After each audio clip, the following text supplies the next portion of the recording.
வணக்கம். காலத்தின் குரல் நிகழ்ச்சிக்கு உங்களை அன்போடு வரவேற்கிறோம். புதிய சின்னஞ்சிறிய மாநிலம் புதுச்சேரி, அது இன்றைக்கு ஒரு அரசியல் போர்க்களமாக மாறியிருக்கிறது. 3 நியமன உறுப்பினர்கள் புதுச்சேரியினுடைய சட்டமன்றத்திற்கு நியமிக்கப்பட்டிருக்கிறார்கள்.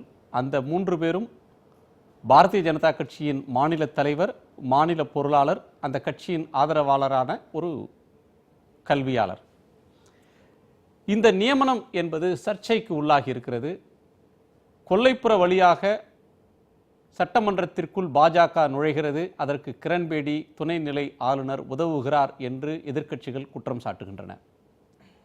புதுச்சேரி முதலமைச்சர் நாராயணசாமி கடுமையான விமர்சனத்தை ஆளுநர் மீது வைத்திருக்கிறார். ஆளுநர் மாளிகை என்பது ஒரு பாஜக அலுவலகமாக மாறிவிட்டது, ஆளுநர் புதுச்சேரிக்கு களங்கம் கற்பிக்கும் வகையில் நடந்து கொள்கிறார் என்றெல்லாம் கூட அவர் விமர்சனம் செய்திருக்கிறார். பொதுவாக தேர்ந்தெடுக்கப்பட்ட அரசுகள் அந்த அரசின் பரிந்துரையில் நியமன எம்எல்ஏக்கள், நியமன எம்பிக்கள் நியமனம் செய்யப்படுவது வழக்கம். ஆனால் இங்கு அரசின் பரிந்துரையின்றி இந்த நியமனம் நடந்திருக்கிறது என்கிற விமர்சனம் முன்வைக்கப்படுகிறது. இன்னொன்று, சபாநாயகர் தான் எம்எல்ஏக்களுக்கு பதவி பிரமாணம் செய்வார். ஆனால் அந்த மரபை மீறி இன்றைக்கு வழக்கு வர இருக்கக்கூடிய நிலையில் நேற்று மாலையே அவசரமாக அவர்களுக்கு பதவி பிரமாணம் நடத்தப்பட்டிருக்கிறது. ஆளுநர் அதை செய்திருக்கிறார் என்பது மற்றொரு விமர்சனம். ஆனால் ஒரு கட்டாயத்தின் பேரில் தேவையின் கருதி, கட்டாய சூழ்நிலையை கருதி, தேவையை கருதி அவர்கள் வேண்டுகோள் விடுத்ததன் அடிப்படையில் ஒரு வரையறுக்கப்பட்ட நிகழ்ச்சியாக இதை நாங்கள் நடத்தினோம் என்று ஆளுநர் மாளிகை அதிகாரபூர்வமான விளக்கத்தை தருகிறது. சட்டப்படிதான் இந்த நியமனங்கள் நடந்திருக்கின்றன, புதுச்சேரி யூனியன் பிரதேசத்தினுடைய சட்டப்படிதான் இந்த நியமனங்கள் நடந்திருக்கின்றன என்று ஆளுநர் மாளிகையின் சார்பில், ஆளுநர் கிரண்பேடியின் சார்பில் விளக்கம் தரப்படுகிறது. ஆளுநருக்கு எதிராக ஒரு பந்தை நடத்தக்கூடிய அளவிற்கு எதிர்க்கட்சிகள் அறிவிப்பு கொடுத்திருக்கிறார்கள். இங்கு வேண்டுமானால் எதிர்க்கட்சின்னு சொல்லலாம், புதுச்சேரியை பொறுத்தவரையிலும் அவர்கள் ஆளும் கட்சியே. ஆளுநருக்கு எதிராக பந்த் நடக்கிறது. ஆளுநர் எல்லை மீறுகிறாரா அல்லது எதிர்க்கட்சிகள் இதில் அரசியல் செய்கின்றனரா? விவாதிக்கலாம். நம்மோடு காங்கிரஸ் கட்சியின் திரு பீட்டர் அல்போன்ஸ் அவர்கள், பாரதிய ஜனதா கட்சியின் திரு KT ராகவன் அவர்கள், பத்திரிகையாளர் விமர்சகர் திரு RK ராதாகிருஷ்ணன் அவர்கள். வணக்கம். திரு ராகவன், 3 எம்எல்ஏக்கள் நியமனம் அப்படின்றது பொதுவாக நாடாளுமன்றத்திற்கு நியமன எம்பிக்களை நியமித்தாலோ, தமிழ்நாடு சட்டமன்றம் மாதிரியான சட்டமன்றங்களுக்கு ஒரு நியமன எம்எல்ஏவை ஆங்கிலோ இந்தியன் நியமனம் அப்படின்னு வந்தாலும் தேர்ந்தெடுக்கப்பட்ட அரசு அதன் கருத்தை கேட்டு அதன் பரிந்துரையின் அடிப்படையில் தான் நியமனங்கள் நடக்கும். அதே போல் எம்எல்ஏக்களுக்கு ஆளுநர் பதவி பிரமாணம் செய்து வைப்பது என்பது இதுவரை இல்லாத ஒரு மரபு. வழக்கமாக அமைச்சரவைக்கு பதவி பிரமாணம் செய்து வைப்பார்கள், தலைமை நீதிபதிக்கு ஆளுநர் பதவி பிரமாணம் செய்து வைப்பார், சபாநாயகருக்கு பதவி பிரமாணம் செய்து வைப்பார், சபாநாயகர் மற்றவர்களுக்கு பதவி பிரமாணம் செய்ய வேண்டும். ஆனால் இங்கே அந்த மரபுகள் மீறப்பட்டிருக்கின்றன. ஒரு தேர்தலில் தோற்று போன ஒருவர் 2 முறை நின்று 2 முறையும் டெபாசிட் இழந்த ஒருவரை நியமன எம்எல்ஏவாக நியமித்திருப்பது அப்படின்றது ஒரு மரபை மீறிய ஒரு செயல்தானே? அதாவதுங்க, நீங்கள் சொன்ன எதுவுமே இங்கே நடக்கலை அப்படிங்கிறது தான் ஒரு பாயிண்ட். நீங்கள் தமிழ்நாட்டில் இங்கே சட்டமன்றத்தில் நாமினேட் பண்ணுற ஆங்கிலோ இந்தியன் அப்படிங்கிற விஷயத்துக்கும் புதுச்சேரி சட்டத்துக்கும் வித்தியாசம் இருக்குது. புதுச்சேரி மாநிலம் யூனியன் டெரிட்டரிஸ் ஆக்டில் அது அந்த சட்டத்தின் கீழே அது வருது. அந்த சட்டத்தில் செக்ஷன் 3 அதில் அந்த பிரசிடென்ட், அதாவது யூனியன் கவர்மெண்ட், அது ஒரு திருக்குறள் மாதிரி 1.5 வரியிலே முடிஞ்சிடும் அந்த செக்ஷன், அந்த பர்டிகுலர் கிளாஸ். அதில் பார்த்தீங்கன்னு சொன்னால் union government can nominate 3 persons. அதுதான் அது கிளியராக, not more then 3%. Not more then 3 persons, கரெக்டாக சொன்னீங்க அப்படின்னு இருக்குது. அந்த union government can nominate not more then 3 persons சொல்லும் பொழுது அதுக்கு ரூல்ஸில் மாநில அரசாங்கத்தை கன்சல்ட் பண்ணணும், முதலமைச்சருடைய ஒப்புதல் தேவை, கவுன்சில் ஆஃப் மினிஸ்டர்ஸோட ஒப்புதல் தேவைங்கிறதெல்லாம் கிடையாது. அது யூனியன் கவர்மெண்ட் 3 பேரை அப்பாயிண்ட் பண்ணலாங்கிறது தான் இருக்குது. இது முதல் முறையான அப்பாயின்மெண்ட் கிடையாது. பல அப்பாயின்மெண்ட்ஸு பல காலகட்டத்தில் காங்கிரஸ் கட்சியிலும் இருந்தது. இப்போ சமீபத்தில் என்ஆர் காங்கிரஸ் ஆட்சியில் இருக்கும்பொழுது நடந்திருக்கிறது, திராவிட முன்னேற்ற கழக ஆட்சியிலும் கூட அது நடந்திருக்குது. இன்னொன்று சொன்னீங்க, நீங்கள் ஓத் ஆஃப் ஆஃபீஸ் பதவி பிரமாணம் செய்து வைப்பதற்கு இது வரைக்கும் பாண்டிச்சேரியில் அப்படி நடந்ததே கிடையாது. கவர்னர் போய் பதவி பிரமாணம் செய்து வைக்கலாமா அப்படின்னு நியமன எம்எல்ஏக்களுக்கு 1990 நீங்கள் சொல்கிற அதே நியமன உறுப்பினர்கள் 3 பேர் அப்போ Janata Dal and DMK government இருந்தது. சந்திரவதி அப்படின்னு லெப்டினன்ட் கவர்னருடைய பேரு. இது 1990ல் 3 நியமன உறுப்பினர்களுக்கு பதவி பிரமாணம் செய்து வைத்தது அந்த லெப்டினன்ட் கவர்னர் தான். 27 ஆண்டுகளுக்கு பிறகு ஒரு வரலாறு திரும்பி இருக்கு. 90க்கு பிறகு நீங்க ஒரு விஷயம் சொல்றேன். நீங்க சொன்னீங்க இது மாதிரி நடைமுறையே பாண்டிச்சேரியில இல்லைன்னு சொன்னீங்க. அப்படி இருக்குது என்பதற்கு உங்களுக்கு சொல்றேன். பிரசிடென்ஸ் இருக்கு, சட்டம் அதுக்கு அலோவ் பண்ணுது. அப்பாயின்மெண்ட்டுக்கு அந்த நாமினேஷனுக்கு கூட கிளியரா இருக்கு. செக்ஷன் 3(2) கிளியரா சொல்லுது union government can nominate not more than 3 persons as MLAs. சரி, யூனியன் கவர்மெண்ட் சொல்ற ஒரே விதி அப்படின்னு பண்ண அந்த எக்ஸாக்ட் வேர்ட் அப்ப சொல்லணும்னா the act which provides for nomination simply states the central government may nominate not more than 3 persons not being persons in the service of government to be members. அரசு பணியில் இல்லாதவர்கள் 3 மிகாமல் நியமனம் பண்ணலாம் இருக்கு. எக்ஸாக்ட்லி. இதுல எங்கேயாவது மாநில அரசை கலந்து ஆலோசிக்காமல் செய்யணும் அப்படின்றதுக்கு முன்னுதாரணம் இருக்கா? மாநில அரசை கலந்து வழக்கமாக மாநில அரசை கலந்து ஆலோசிக்கிறது ஒரு ஆளுநரை நியமிச்சாலே மாநில அரசை கேட்கணும். இதுல எங்கேயாவது மாநில அரசை கலந்து ஆலோசிக்காமல் இருக்கணுமான்னு தானே கேக்குறீங்க நீங்க? ஒரு மக்கள் அரசு இருக்கு. கரெக்டா சொல்லுங்க, அது என்ன கேள்வி உங்களது? மக்களால் தேர்ந்தெடுக்கப்பட்ட ஒரு அரசு இருக்கு. நீங்க என்ன சொல்றீங்க? சட்டத்தின் விதியில 3 மேல் நியமிக்க கூடாது, அரசு ஊழியர்களை நியமிக்க கூடாது, யூனியன் கவர்மெண்ட் நியமிக்கலாம் அப்படின்ற வரி மட்டும்தான் இருக்குன்னு சொல்றீங்க. ஏன் ஒரு மக்களால் தேர்ந்தெடுக்கப்பட்ட ஒரு அரசை கலந்து ஆலோசிச்சிருக்க கூடாது? இந்த பாருங்க, நீங்க மீண்டும் சொல்றேன், நீங்க நான் ஸ்ட்ரெயிட்டா கேள்வி இப்ப நீங்க அந்த கேள்வி முதல்ல சொன்ன கேள்வி நீங்க கேட்கல. நீங்க ஏன் கலந்து ஆலோசிக்க கூடாது அப்படிங்கிறீங்க. ஆலோசிக்கணும்னு அதுல இல்ல. நீங்க எதுங்க சட்டம் இல்லீகல் எதுங்க சொல்லுவீங்க? எது சட்டத்திற்கு புறம்பானதோ அது இல்லீகல். இங்க சட்டத்திற்கு புறம்பாக என்ன நடந்தது? அதே போல நீங்க யூனியன் கவுன்சில் ஆஃப் அந்த மினிஸ்டர்ஸ் அந்த அமைச்சரவை கன்சல்ட் பண்ண வேண்டிய சில விஷயங்கள் இருக்கு. நீங்க தமிழ்நாட்டோட அந்த அமைச்சரவை வேற, பாண்டிச்சேரி அமைச்சரவை வேற. நீங்க அந்த செக்ஷன் அந்த ஆக்ட்லயே பாத்தீங்கன்னா யூனியன் அந்த அமைச்சரவை பாண்டிச்சேரியுடைய அமைச்சரவை அந்த லெப்டினன்ட் கவர்னருக்கு அட்வைஸ் பண்ணணும்னு சொல்ற அதே கிளாஸ்லயே கவர்னருக்கு டிஸ்கிரிஷன் பவர் கொடுத்துருக்கு. பாத்தீங்கன்னா தெரியும். அதனால 2 கவர்னரையும் ஒப்பீடு பண்ண முடியாது. தமிழ்நாடு கவர்னரையும் லெப்டினன்ட் கவர்னர் ஆஃப் புதுச்சேரிக்கும் இது பாத்தீங்கன்னு சொன்னா அவங்களுக்கு நேரடியா பிரசிடென்ட் கண்ட்ரோல்ல வருது, அதிகாரங்களும் அதிகமா இருக்கு. பொதுவா நீங்க யூனியன் பிரதேசத்தில் இருக்கக்கூடிய அரசுகளுக்கும் மக்களால் தேர்ந்தெடுக்கப்பட்ட அரசுக்கு அதிகாரத்தை கூடுதலா தரணும் அப்படின்றதானே உங்க பார்ட்டியோட ஒரு கொள்கையா இதுவரையில நீங்க சொல்லி வந்திருக்கீங்க. நாம சட்டத்தை பத்தி பேசுறோம், எங்க பார்ட்டியை பத்தி இல்ல. இப்போ நீங்க இன்னும் கேட்டா பாண்டிச்சேரியோட லெப்டினன்ட் கவர்னரோட டெல்லி லெப்டினன்ட் கவர்னருக்கு இன்னும் அதிகமான பவர் உண்டு. இன்னைக்கு இருக்கிற சட்ட ரீதியாக என்ன சட்டத்துக்கு புறம்பாக என்ன நடந்திருக்குன்னு சொல்லுங்க. நீங்க சொன்ன 2 பாயிண்ட்டுக்கு நான் பதில் சொல்லிட்டேன்.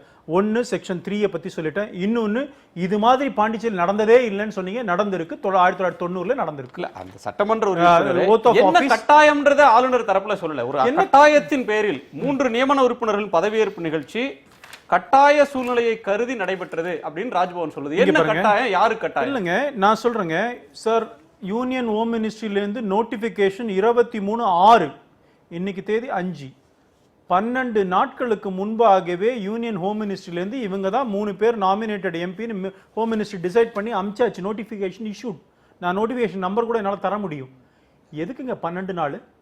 அங்கே இஷ்யூ பண்ண உடனே இங்கே தான் பாண்டிச்சேரி கவர்மெண்ட் அதை பண்ணணும். ஸ்பீக்கருக்கு டிஸ்கிரிஷன் கிடையாது. அவருக்கு இத்தனை நாட்களுக்குள்ள பதவி பிரமாணம் பண்ணி வைக்கணும் ஸ்பீக்கருக்கு எதுவும் சொல்லப்பட்டிருக்கா? நான் என்ன கேக்குறேன், 23/6ல வந்த பிறகு நீங்க உங்களுக்கு மினிஸ்டர் இதுக்கு பாண்டிச்சேரிக்கு அமிச்சாச்சு. நோட்டிபிகேஷன் இஷ்யூடு ஹோம் மினிஸ்ட்ரிஸ் அமிச்சாச்சு. ஏன் இத்தனை நாள் வெயிட் பண்றாங்க? வெயிட் பண்ண வேண்டிய காரணம் சொல்லணும்ல. அப்போ நீதிமன்றம் ஏதாவது வரட்டும், இது ஏதாவது நல்லிஃபை ஆகாம பார்ப்போம். நீதிமன்றம் ஸ்டே கொடுக்குறதான்னு பாக்குறீங்க. இந்த 23/6க்கு பிறகுதான் நீதிமன்றத்துக்கே போயிருக்கிறாங்க. அந்த கேஸை நானும் டீல் பண்ணிட்டு இருக்கிறேன். எனக்கு அது நல்லாவே தெரியும். நீதிமன்றம் ஸ்டே கொடுக்கல. நீதிமன்றம் 1 வாரம் டைம் கொடுத்தாங்க. இப்போ நிறைய இப்போ ப்ரேயர்லாம் இன்னைக்கு போது ப்ரேயர்லாம் நிறைய அமெண்ட் பண்ணுறாங்க. ப்ரேயர் அமெண்ட் பண்ணுறாங்க. இவங்களை இம்ப்ளீடிங் பெட்டிஷன் போடுறாங்கன்னு இன்னும் 1 வாரம் அட்ஜான் ஆயிடுச்சு அந்த கேஸ். நான் இன்னைக்கு வழக்கு வருது.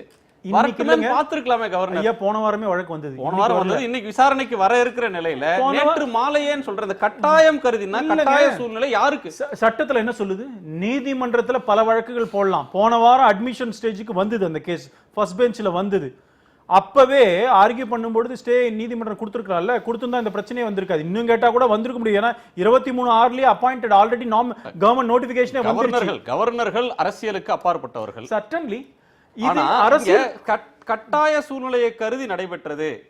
ஒரு ஊடகங்களுக்கு சொல்லாம அவசரமாக ஒரு பொது நிகழ்ச்சி அவங்க குடும்பத்தார கூட கூப்பிடாம அவசரமா இந்த நிகழ்ச்சி ஏற்பாடு செய்யப்பட்டது. காலத்தின் கட்டாயத்தால் அந்த பதவியேற்பு நிகழ்ச்சி நடைபெற்றதுன்னு ஆளுநர் மாளிகை சொல்லுது. ஆளுநர் மாளிகை சொல்றதுன்னா ஆளுநரோட ஸ்போக்ஸ் பர்சன் நான் இல்ல சொல்லட்டும். ஆனா என்னோட இன்ஃபரன்ஸ் சொல்றேன். சட்டமன்றத்தினுடைய அந்த சபாநாயகர் டிலே பண்றாரு. இவங்க அந்த எங்களுடைய மாநில தலைவர் சுவாமிநாதன் சட்டமன்ற அந்த சபாநாயகர் சந்திச்சிருக்கிறார். சீஃப் செக்ரட்டரி ஒரு நாள் டிலே பண்ணியிருக்கிறார். பிகாஸ் நான் அதெல்லாம் அவர்கிட்ட பேசினேன். அவர் என்கிட்ட சொன்னார் இதெல்லாம். நேற்றுக்கு 2 நாள் நடந்த விஷயம் அத்தனை எனக்கும் தெரியும். அப்போது அந்த இந்த சீஃப் செக்ரட்டரியும் ஆஃபீஸ்க்கு வரல. அவர் தான் அந்த நோட்டிஃபிகேஷன் இங்கே வந்து ரீஇஷ்யூ பண்ணணும். சபாநாயகர் சரியாகவே ரெஸ்பாண்ட் பண்ணலை. அப்போது சபாநாயகர் என்ன சொல்லணும், வெல்கம் பண்ணி இத்தனை இன்னைக்கு வச்சுக்கலாம் நாளைக்கு வச்சுக்கலாம் ஏதோ ஒன்று சொல்லணும்ல, பார்க்கலாம் அப்புறம் பார்க்கலான்னு பேசும்போது அப்போது அங்கே ஒரு சந்தேகம் வரத்தான் வரும். அது இயற்கையான சந்தேகம். மோரோவர் அங்கே ஹோம் மினிஸ்ட்ரி சொல்லியிருக்கு. அதை நடைமுறைப்படுத்த வேண்டியதுதான் அந்த சபாநாயகருக்கான வேலை. சபாநாயகர் நல்லா தெரியும் சென்ட்ரல் கவர்மெண்ட்டுக்கு பவர்ஸ் இருக்கு, 3 பேரை நாமினேட் பண்ணலாம். சென்ட்ரல் கவர்மெண்ட் கொடுத்துச்சு இல்ல பண்ண உங்களுக்கு ஓத் ஆஃப் ஆபீஸ் பண்ண நோட்டிபிகேஷன் இஷ்யூ இல்ல. நோட்டிபிகேஷன் இஷ்யூ பண்ண அப்புறம் சபாநாயகருக்கு என்ன வாய்ப்பு இருக்கு, அவங்களுக்கு பதவி பிரமாணம் செய்ய வைக்கிறது தான். சரி, கவர்னர் வந்து ஒரு பொது மனிதராக நடந்து கொள்ள வேண்டும், அரசியலுக்கு அப்பாற்பட்டு நடந்து கொள்ள வேண்டும்ன்றது மாதிரி சபாநாயகரும் பொது மனிதராக அரசியல் கட்சி அரசியலுக்கு தாண்டி பொதுமானவராக நடந்து கொள்ளணும். குணசேகரன், நீங்க ஒரே ஒரு இடத்துல சொல்லுங்க, நீங்க இத்தனை நாள் பாண்டிச்சேரியில புதுச்சேரியில அப்பாயிண்ட் பண்ண நாமினேட் பண்ண எம்எல்ஏஸ்லாம் உங்களால சொல்ல முடியுமா, உறுதியா சொல்ல முடியுமா ஒருத்தரும் கட்சிக்காரங்க இல்லன்ட்டு? இல்ல, கட்சிக்காரங்க இல்லன்னு சொல்ல முடியாது. கட்சி பின்னணி இருக்கும். ஆனா வெளிப்படையா ஒரு அரசியல் கட்சியில மாநில தலைவராக மாநில பொருளாளரா இயங்கிட்டு ஒரு சட்டமன்ற தேர்தல்ல நின்று அதுல மக்களால் நிராகரிக்கப்பட்ட பிறகு யூ ஆர் ராங். ஏன் பண்ண நான் திருப்பி சொல்றேன், நீங்க சட்ட பின்னணி எனக்கு சொல்லுங்க. இல்ல, நான் தார்மீக அரசியல பேசுறேன். நான் தார்மீக அரசியல கேட்கிறேன். நான் இப்ப எங்களுடைய கவர்மெண்ட்ல இப்ப மத்தியில இருக்கிற ஸ்மிருதி இரானி ஜெட்லியே கூட இருக்கலாம். ஜெட்லி வந்து பட் மேல் சபையில் எம்எல்ஏக்களால் தேர்ந்தெடுக்கப்பட்டு வர்றாங்க. இங்க பாருங்க, இதுல நீங்க மீண்டும் ஒன்னு சொல்றீங்க, அது பேக் டோர் என்ட்ரின்னு சொல்ல முடியாது. எப்படி back door entry? Section 3 just nomination. No, section they don't have a voting right. Sir, when there is a provision in the law, Union Territories Act ல section 3 இருக்கு. தயவு செஞ்சு நீங்களே படிச்சுக்கோங்க. நீங்க சொல்ற வயலேஷன் அது. இதுல ஹோம் மினிஸ்டர் நான் ஒன்னு கேக்குறேன். இத்தனை நாள் நியமன உறுப்பினர்லாம் அப்படிதானே போட்டாங்க. திமுக காரங்க போட்டாங்க, காங்கிரஸ் காரங்க போட்டாங்க.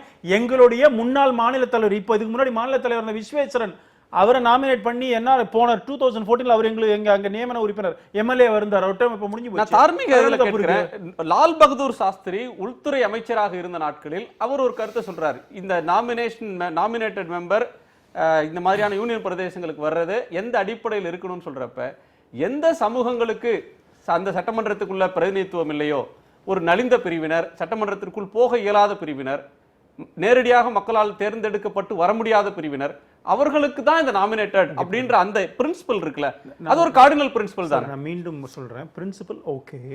நீங்க வந்து இதுல வந்து லோக்சபா ராஜ்யசபால கூட நாமினேட்டட் மெம்பர்ஸ் இருக்கும்போது எந்த அடிப்படையில் நீங்க தேர்ந்தெடுக்கிறீங்க? யதார்த்தத்துக்கு வாங்க. இன்னைக்கு எங்களுக்கு பிரின்சிபலை பத்தி சொல்லி கொடுக்குற நீங்க காங்கிரஸ் கட்சி இத்தனை நாள் வரைக்கும் ஆட்சியில் இருந்தீங்களே, திமுக காங்கிரஸ்லாம் பாண்டிச்சேரியில் எத்தனை தடவை இருந்திருக்கீங்க? நீங்க நாமினேட்டட் எம்எல்ஏவை எப்படிலாம் போட்டீங்க? அப்படிலாம் போடும்பொழுது இதே அஃப்கோர்ஸ் நியூஸ் 18 அன்னைக்கு இல்லை சார், எத்தனை பத்திரிகைகள் அதை கேட்டிருக்கிறீங்க? உங்களுக்கு கேட்க துணிவு இல்லையா, இல்லாட்டி கேட்க விரும்பலையா? இன்னைக்கு பிஜேபியை கொஸ்டின் பண்றீங்க, இத்தனை பத்திரிகைகள் ஏன் கேள்வி கேட்கல? இதற்கான விவாதங்கள் எப்ப நடத்திருக்கீங்களா? இன்னைக்கு சட்டத்துக்கு புறம்பா என்ன கவர்னர் செஞ்சாங்க, என்ன அங்க நாமினேஷன் தப்பா நடந்துச்சு சொல்லுங்க. நியாயத்துக்கு புறம்பா இல்லையான்றது ஒரு ஆர்குமென்ட். சட்டமன்றத்துல தோற்கடிக்கப்பட்டவர் மேல் சபையில வரக்கூடாதுங்கிறதோ, அல்லது சட்டமன்றத்துல தோற்கடிக்கப்பட்டவர் இங்க நாமினேட்டட் எம்பியா இருக்க கூடாதோன்னு சட்டம் இருக்கிறதா? மேல் சபையில வருவதற்கும் நியமனமாகி வர்றதுக்கும் வித்தியாசம் இல்லையா? மிஸ்டர் குணசேகரன், ப்ளீஸ் அண்டர்ஸ்டாண்ட், நான் சட்டத்தை பத்தி பேசிட்டு இருக்கிறேன். அந்த ப்ரொவிஷன் நான் நியாயங்களை பேசுறேன்னு வச்சுங்களேன். சட்டப்படி தடை இல்ல, நியாயப்படி பாத்தீங்கன்னா நீதிமன்றத்தில் எது எடுபடும், எது சட்டமோ அதை பண்ணிருக்கிறோம். இந்தியன் யூனியன் டெரிட்டரிஸ் ஆக்ட்ல செக்ஷன் 3 கிளியரா சொல்லிருக்கு. அதுல ஏதாவது ஒரு முரண்பாடு மாதிரியோ இல்லாட்டி இல்லீகலாவோ சட்டத்தை வளைத்தோ கவர்னரோ சென்ட்ரல் கவர்மெண்டோ செஞ்சிருக்குன்னா ஒன்னே ஒன்னு எடுத்துக்காட்டு சொல்லுங்க. திரு பீட்டர் அல்போன்ஸ் அவர்கள்ட்ட கேட்கலாம். திரு ராகவன் இருந்து நேரா அவங்கள்ட்ட வரேன். சட்டப்படிதான் நடந்திருக்கு, அந்த யூனியன் பிரதேசத்தினுடைய விதிகள் என்ன சொல்லுதோ அதன்படி செய்திருக்கிறோம் அப்படின்றது முதல் ஆர்குமெண்ட். ரெண்டாவது, யூனியன் பிரதேசத்துக்கு இருக்கக்கூடிய நிலையில 3 பேரை கடந்த காலத்தில் அரசியல்வாதிகள் நியமிக்கப்பட்டதைப் போலவே இப்போதும் அரசியல்வாதிகள் நியமிக்கப்பட்டிருக்கிறார்கள். நோட்டிபிகேஷன் மத்திய அரசாங்கத்துடைய நியமன அறிவிக்கை வந்த பிறகும் கவர்னர் சபாநாயகர் வேண்டுமென்றே காலம் தாழ்த்தினார். தன் சட்டப்படி அவங்களுக்கு பதவி பிரமாணம் செய்து வைக்க வேண்டிய கடமையிலிருந்து அவர் தவறினார். அந்த சூழ்நிலையில இந்த பதவி பிரமாணம் என்பது நடந்திருக்கிறதுன்றது அவங்க சொல்ற முன்வைக்கிற ஒரு முக்கியமான ஒரு கருத்து. இதுக்கு உங்களுடைய பதில் என்ன? குணசேகரன், எனக்கு சகோதரர் ராகவன் அவர்கள் பேசுகிற துணி, அவர்கள் அதிலும் ஒரு அனுபவமிக்க பல ஆண்டு காலம் பத்திரிகை துறையில் பணியாற்றிய நீங்கள் நிறைந்த அனுபவ குறிப்புகளை வைத்துக்கொண்டும் அதற்கான ஆதாரங்களை வைத்துக்கொண்டும் கேள்விகள் கேட்கின்ற போது, நண்பர் ராகவனை போல ஒரு பண்பட்ட ஜனநாயக நெறியிலே ஊறிய ஒரு அரசியல்வாதி சொல்கின்ற பதிலை கேட்டால் இந்த நாட்டின் ஜனநாயகம் எங்கே போகிறது என்று ஒரு வேதனை தான் எங்களை போன்றவர்களுக்கு ஏற்படுகிறது.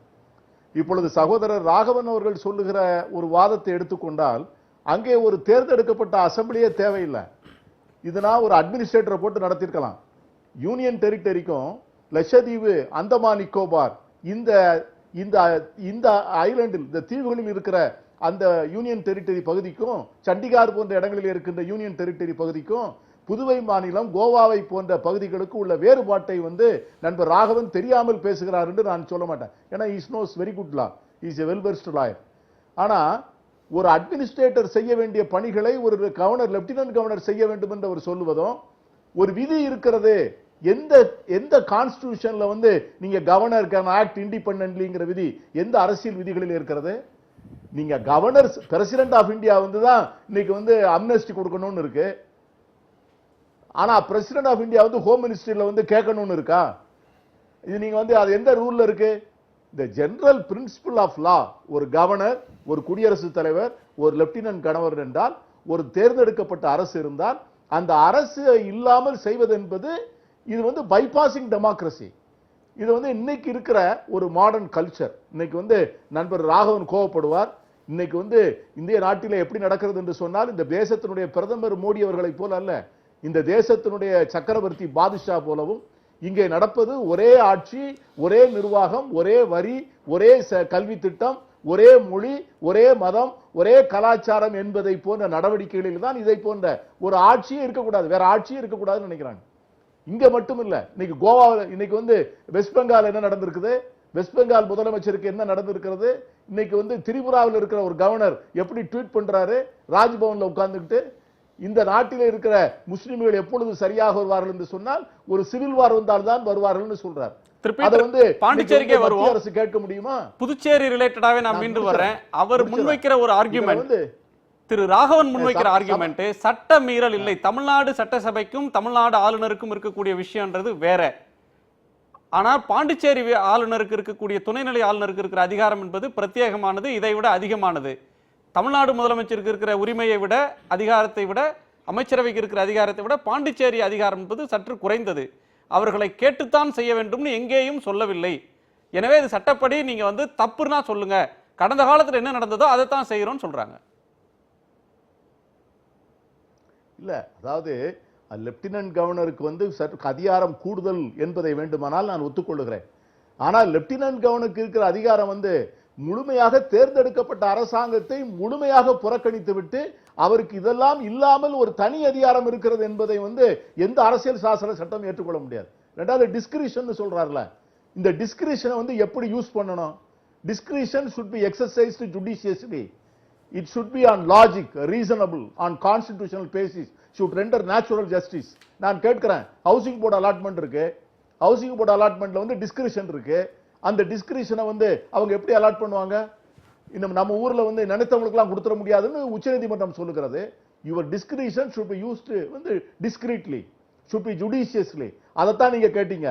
மக்களால் நிராகரிக்கப்பட்டவர்களை, தேர்தலில் டெபாசிட் கூட வாங்க முடியாதவர்களை, அதிலும் ஒரே அரசியல் கட்சிகளை சேர்ந்தவர்களை, அது மட்டுமல்ல ஒரே சமூகத்தை சேர்ந்தவர்களை ஒட்டுமொத்தமாக யாருக்கும் தெரியாமல், முதலமைச்சருக்கு தெரியாமல், சபாநாயகருக்கு தெரியாமல், சட்டமன்றத்திற்கு தெரியாமல், ஏன் தலைமைச் செயலாளருக்கு கூட தெரியாமல், ஏன்னா யார் மூலம் ரூட் பண்ணாங்க? நான் கேட்கிறேன். இந்த ரெக்கமெண்டேஷன்ஸை வந்து அரசாங்கம் வந்து governors office, lieutenant governors office வந்து யார் மூலமாக ரூட் பண்ணாங்க? அது வந்து அரசாங்கத்தின் மூலமா தானே ரூட் ஆயிருக்கணும், தலைமைச் செயலாளர் மூலமாகத்தானே ரூட் ஆயிருக்கணும். சபாநாயகர் வந்து பதவி பிரமாணம் செய்து வைக்கிறேன்னு சொல்றீங்களா? சபாநாயகர் பதவி பிரமாணம் செய்து கொடுக்க முடியாதுன்னு சொல்லி எழுத்துப்பூர்வமா தெரிவித்திருக்கிறாரா? இல்லது மாநில ஆளுநர் நீங்கள் ஏன் செய்து வைக்க மாட்டீர்கள் என்று கேட்டு அவருக்கு தாக்கீது அனுப்பிச்சிருக்கிறாரா? என்ன இத்தனை நாளைக்குள்ள 24 மணி நேரத்திற்குள் பதவி பிரமாணம் செய்ய வேண்டும் என்பது அரசியல் சாசன கட்டாயமா? இன்னைக்கு வந்து அங்க 3 சட்டமன்ற உறுப்பினர்கள் நியமிக்கவில்லை என்று சொன்னால் புதுச்சேரி மாநிலமே நிர்வாக கோளாறில் மூழ்கிவிடும் என்க அச்சமா? என்ன காரணம்? என்ன காரணம் என்றால் தேர்ந்தெடுக்கப்பட்ட அரசை முடக்க நினைக்கிறீர்கள், ஒரு ஆட்சி நடப்பதை அனுமதிக்க கூடாது என்று நினைக்கிறீர்கள். இருக்கின்ற முதலமைச்சருக்கு தலைவரி கொடுக்க வேண்டும், அவரை நிம்மதியாக அரசாட்சியிலே கவனம் செலுத்த விடக்கூடாது என்பதை தவிர இந்த நியமனத்திற்கு வேற ஒண்ணும் இல்ல. நான் கேட்கிறேன், என்னைக்கு அமித்ஷா வந்தாரோ அன்னைக்கே பாண்டிச்சேரி மாநிலத்தில் கலகம் ஆரம்பித்து விட்டது. நான் சில பழமொழி சொன்னா அவருக்கு கோபம் வந்துடும். ஆமை நுழைந்த வீடுன்னு சொல்ல மாட்டேனா, அப்படி சொன்னா அவரு ராகவன் வருத்தப்படுவார். அமித்ஷா என்னைக்கு போனாரோ அன்னைக்கே புதுச்சேரி மாநிலத்தில் மறுநாள் சுப்பிரமணிய சாமி சொல்லுகிறார் தேர்ந்தெடுக்கப்பட்ட அரசாங்கத்தை கலைக்க வேண்டும் சொல்றார். இதெல்லாம் எப்படி மெஜாரிட்டி இருக்கிற ஒரு அரசாங்கத்தை எப்படி கலைப்பீர்கள்? இது ஒரு ஜனநாயக நாடா, அரசியல் சார்ந்த சட்டப்படி நடக்கின்ற நாடா என்கிற கேள்வி எல்லாம் வராதா? மரியாதைக்குரிய திரு பீட்டர் அல்போன்ஸ் பாராளுமன்ற உறுப்பினராக இருந்தார். உங்களுடைய தலைவர்களை இதுவரைக்கும் என்னுடைய விவாதங்கள் எடுத்து பாருங்க. ராகுல் காந்தியை கூட மரியாதைக்குரிய ராகுல் காந்தி தான் நான் அட்ரஸ் பண்ணியிருக்கிறேன். நீங்க வந்து ஒரு தலைவர்கள் அப்படி பேச வேண்டிய அவசியம் இல்லைன்னு நினைக்கிறேன். உங்களுக்கு நான் சொல்லி கொடுக்கறதெல்லாம் இல்லை, பட் ப்ளீஸ் அவாய்ட் தட். நாம இந்த பாயிண்ட்ல ஆர்கியூ பண்ணுவோம், நம்ம சட்ட ரீதியாக ஆர்கியூ பண்ணுவோம், அது நல்லாவே இருக்கும். ஒரு அரசியல் சர்ச்சை நடக்குது, ஒரு கவர்னருக்கு எதிராக இவ்வளவு சரி, ஒரு கவர்னருக்கு எதிராக மக்கள் போராடுறது அப்படின்றது ஒரு மக்கள் போராட்டம் இல்லை, ஒரு அரசியல் கட்சிகள் போராட்டத்துக்கான கால் கொடுக்குறாங்க அப்படின்றது ஒன்று இருக்கு. ஒரே கட்சியை சேர்ந்தவர்களை நியமிக்கலாமா? கடந்த தேர்தலில் போட்டியிட்டு தோற்றவர்களை நியமிக்கலாமா? மாநில அரசை கலந்து ஆலோசிக்காமலேயே துணைநிலை ஆளுநர் அப்படி செய்யலாமா? இப்படின்ற பல கேள்விகள் முன்வைக்கப்படுகின்றன. இதில் எதுவும் சட்டமீறல் இல்லை, எல்லாமே கடந்த காலத்தில் இருந்தது தான் அப்படின்ற இதுக்கு எல்லாத்துக்குமே முன்னுதாரணம் இருக்கு அப்படின்ற பார்வையை திரு ராகவன் முன்வைக்கிறார். இல்லை, திரு ராகவன் சொல்ற கருத்தில் 2, அதாவது சட்ட ரீதியாக இது தவறு இல்லை, சட்டத்தை நாங்கள் மீறவில்லை, ரைட்டா? 2வது, காங்கிரஸ் முன்னாடியே பல முறை இது செஞ்சிருக்காங்க, இது உண்மை. காங்கிரஸ் பல முறை இது எல்லா மாநிலத்திலும் பல மாநிலங்களில் இந்த மாதிரி செஞ்சிருக்கிறாங்க. ஸோ அடிப்படையாக இதுதான் நியாயமாக நாங்கள் எடுத்த முடிவு அல்லது புதுச்சேரியினுடைய பெஸ்ட் இன்ட்ரெஸ்ட்ல எடுத்த முடிவுங்கிறது அவர் ராகவனே சொல்லல. அதிகாரம் இருக்கிறது, சட்டத்தை நாங்கள் மீறவில்லை, காங்கிரஸ் இதே செஞ்சாங்க, இதுதானே அவர் ஆர்குமெண்ட். காங்கிரஸ் இதை செஞ்சிருக்கிறாங்க. ஸோ அதனால காங்கிரஸ் இன்னைக்கு உட்காந்துக்கிட்டு பாஜக வந்து வரம்புகளை மீறி செயல்படுறாங்கன்னு சொல்றதுக்கு அவங்களுக்கு பாய்ஸ் கிடையாது. ஏன்னா கிட்டத்தட்ட 60 வருஷம் அவங்க செஞ்சதுதான். அதை நான் ஏற்கனவே சொன்ன மாதிரி எனக்கு என்ன அதில் ஒரு பாயிண்ட் வருதுன்னா, இதை காங்கிரஸ் பிஜேபி அப்படின்றது அரசியல்வாதிகளை நேரடியாக ரிட்டையர் ஆன அரசியல்வாதிகள், தோற்று போனவங்க, ஓய்வு எடுக்கிற அரசியல்வாதிகளுக்கு கவர்னர் போஸ்ட் கொடுத்து இது பண்ணுவாங்க. ஒரு அப்பொலிட்டிக்கல், ஒரு அரசியலுக்கெல்லாம் அப்பாற்பட்டவர்னு வந்த கிரண்பேடி அரசியலுக்கு அப்பாற்பட்டவர் எப்போ வந்தாங்க? எந்த கட்சிக்காரங்களும் இல்லையா? டெல்லியில பிஜேபியோட சீஃப் மினிஸ்டர் கேண்டிடேட் அவங்க அரசியலுக்கு எப்படி அவங்க கேட்டுக்கொண்டதுனால வந்தாங்க. காவல்துறையில ஒரு பதவியில் இருந்தாங்கங்கிறதுனால அதுக்கு பிறகு எங்க அரசியல் கட்சியில மெம்பர் ஆகி 3 பேரை தேர்ந்தெடுக்கிறதுன்ற முடிவு வர்றப்ப இந்த 3 பேர் எப்படி தேர்வாக்குறாங்க? இப்ப ஒரு அரசு நேரடியாக மத்திய அமைச்சரவை ஒருத்தங்களை பரிந்துரைச்சு பண்றாங்க அப்படின்னு சொன்னா அவங்க அவங்களுடைய அரசியல் சார்புகள்ல இருந்து முடிவெடுக்கிறாங்கன்னு அர்த்தம். கிரண்பேடி இங்க இருக்கக்கூடிய துணைநிலை ஆளுநர், அவங்க ஒரு 3 பேரை நியமிக்கணும் எம்எல்ஏவா, ஒரு எமினன்ட் சிட்டிசன்ஸ் ஆஃப் பாண்டிச்சேரி அப்படின்னு வர்றப்ப இப்படி இந்த 3 பேர்ல எப்படி ஜீரோ என்ன ஆகுறாங்க? இவங்க 3 பேர் தான் அப்படின்னு எப்படி பிக் பண்றாங்க? அதாவது இதுல எந்த விதமான நியாயப்படுத்துறதுக்கு வழியே கிடையாது. சட்ட ரீதியாக அவர் சொல்றது கரெக்ட். நாளைக்கு வந்து இது இதனுடைய எதிரே தொடரப்பட்ட வழக்கு நிற்காம போலாம், நீதிமன்றத்தில் இவங்களுக்கு வெற்றி கிடைக்கலாம், இது சட்டத்து விதிமுறைக்கு உட்பட்டு தான் செஞ்சிருக்கிறாங்க, எல்லாமே கரெக்ட். ஆனால் தார்மீக ரீதியாக அடிப்படையாக இது எதற்காக நாமினேட்டட் எம்எல்ஏஸ் கொடுக்குறாங்க? நாமினேட்டட் எம்எல்ஏஸ் பிரதிநிதித்துவம் இல்லாத சில நபர்கள் அரசியல் மூலமாக வெற்றி பெற்று வர இயலாத, அந்த ரீதியாக வேணா எடுத்துக்கலாம், அரசியலில் வெற்றி பெற்று தேர்தலில் வெற்றி பெற முடியாத நபர்கள்ங்கிற ரீதியாக கொடுத்துக்கலாம். ஆனால் அதுதான் வந்து ஒன் ஆஃப் த கிரைட்டீரியா. அது இன்ஃபர் பண்ணிக்கலாம். ஆனால் இல்லை, அடிப்படையாக என்ன சொல்றேன்னா, நீங்க எந்த மாதிரி நபர்களுக்கு பிரதிநிதித்துவம் கொடுத்துக்கிறதுக்காக இது இந்த நாமினேஷன் மெத்தடாலஜி இருக்குங்கிறது வந்து அவங்களுக்கும் நல்லா தெரியும். ஆனால் அவர்களுடைய அப்ஜெக்டிவ் என்னன்னா, சட்டமன்றத்தில் ஒரு பிரதிநிதித்துவம் இந்த கட்சிக்கு வர வேண்டும் அப்படிங்கிற அடிப்படையில் இது செஞ்சிருக்கிறாங்க. இது வந்து தார்மீகமாக ஜஸ்டிஃபை பண்றதுக்கு ஒண்ணுமே கிடையாது. இது வந்து ஆனால் அவங்க திரு ராகவன் சொல்றது முழுமையாக ஏத்துக்கிறாங்க, காங்கிரஸும் தான் பண்ணாங்க. ஸோ பாஜகவுக்கும் காங்கிரஸுக்கும் இருக்கிற அந்த டிஃபரன்ஸ் வந்து குறையுது. திரு ராதாகிருஷ்ணன் விரிவா சில கருத்துக்களை சொல்லணுங்க. ஆமா, அதாவது மக்கள் பிரதிநிதிகளுடைய பதவியேற்பு மக்களும் கிடையாது, ஊடகங்களும் கிடையாது. அப்ப என்ன அசாதாரண சூழ்நிலை என்று புரியல, என்ன கட்டாய சூழ்நிலை, இது என்ன கட்டாய சூழ்நிலைன்னு புரியவில்லை.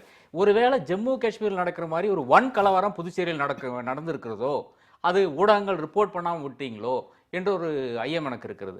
அடுத்ததாக இந்த ப்ரெஸ் ரிலீஸ்லேயே பார்த்தீங்கன்னா இங்கிலீஷ் ப்ரெஸ் ரிலீஸுக்கும் தமிழ் ப்ரெஸ் ரிலீஸுக்கும் ஒரு பெரிய முரண்பாடு. இங்கிலீஷ் ப்ரெஸ் ரிலீஸில் கடைசி பேராகிராஃபோட சொல்றது டெவலப்மெண்ட்ஸ் ஆஃப் தி டே அப்படின்னு சொல்றது, அது அந்த நாளுக்கு நடந்த நிகழ்வுகள் அப்படின்னு குறிப்பிடுறாங்க.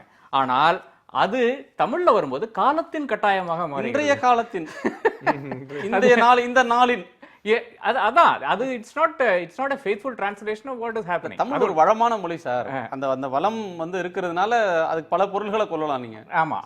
அடுத்ததாக இது இந்த சந்திராவதி கேஸ் சொல்லிட்டு இருந்தாங்க. சந்திராவதி அங்க லெப்டினன்ட் கவர்னரா இருக்கும்போது 1999 சார் சொன்னாரு, ஜனதா தளமும் இது 90 டிஎம்கே இருந்த சமயத்துல வந்து அந்த டைம்ல ஸ்பீக்கர் கிடையாது, டெப்டி ஸ்பீக்கர் கிடையாது, அசம்பிளியே கிடையாது. அதாவது எல்லாமே ஒரு குழப்பமான ஒரு சூழ்நிலை. அந்த அதிகாரமேற்ற ஸ்பீக்கரும் கிடையாது, டெப்டி ஸ்பீக்கரும் சரி, அந்த ஒரு சூழ்நிலையில தான் இவங்க வந்து பதவி பிரமாணம் செய்து வச்சிருக்காங்க. அதுக்கும் இதுக்கும் பொருத்தம் கிடையாது.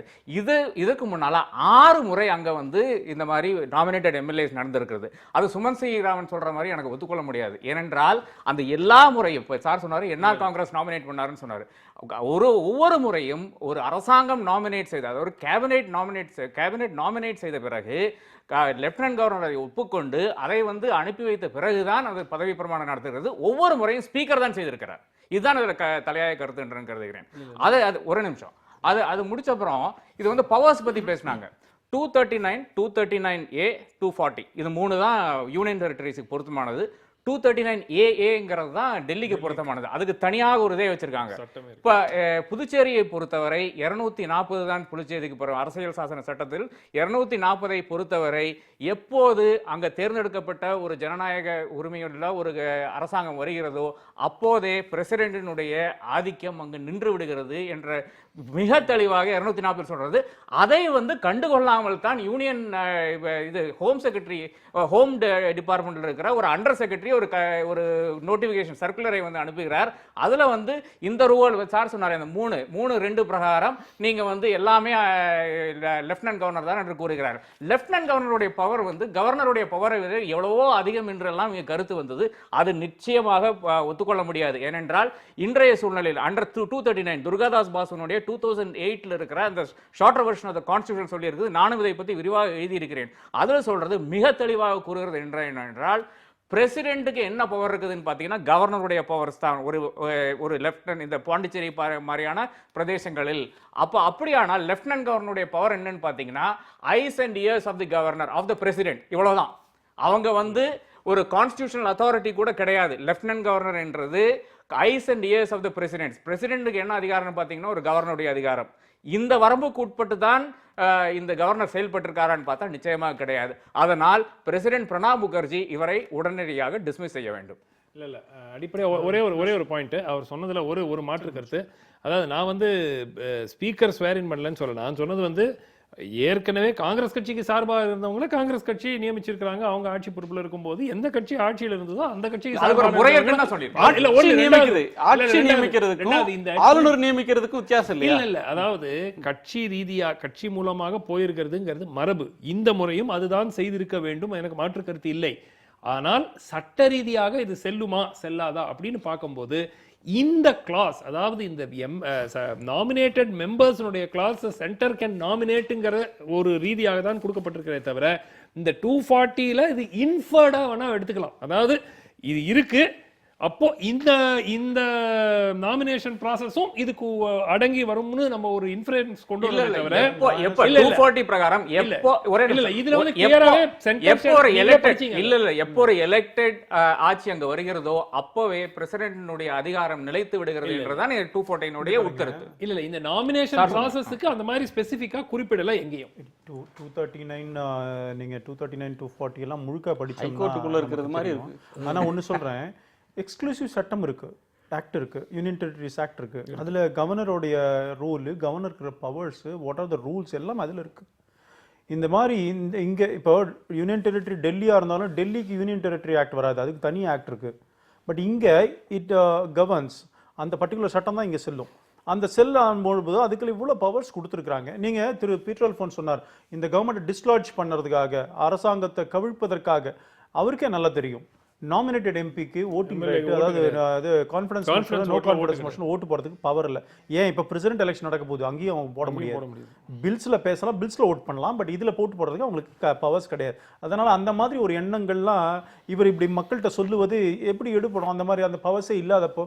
அதனால எங்களுக்கு அந்த எண்ணமும் கிடையாது. ஒன்று இன்னொரு விஷயம் பொறுத்த வரைக்கும் நான் மீண்டும் மீண்டும் சொல்றேன், அவர் வந்து பொதுவா கவர்னர் அப்படின்னு பேசுறாரு. நிச்சயமா அப்படி பேசவே முடியாது. கவர்னர் பவர்ஸ் வேற, லெப்டினன்ட் கவர்னர்ஸ் பவர்ஸ் வேற, அப்படிதான் பேசணும். அதே எல்லா யூனியன் டெரிட்டரியும் லெப்டினன்ட் கவர்னர்ஸ் கிடையாது. ஐஏஎஸ் ஆஃபீஸர், அட்மினிஸ்ட்ரேட்டரா நீங்க அந்த மாதிரிலாம் பார்த்தீங்கன்னா அப்படிதான் இருக்கிறாங்க.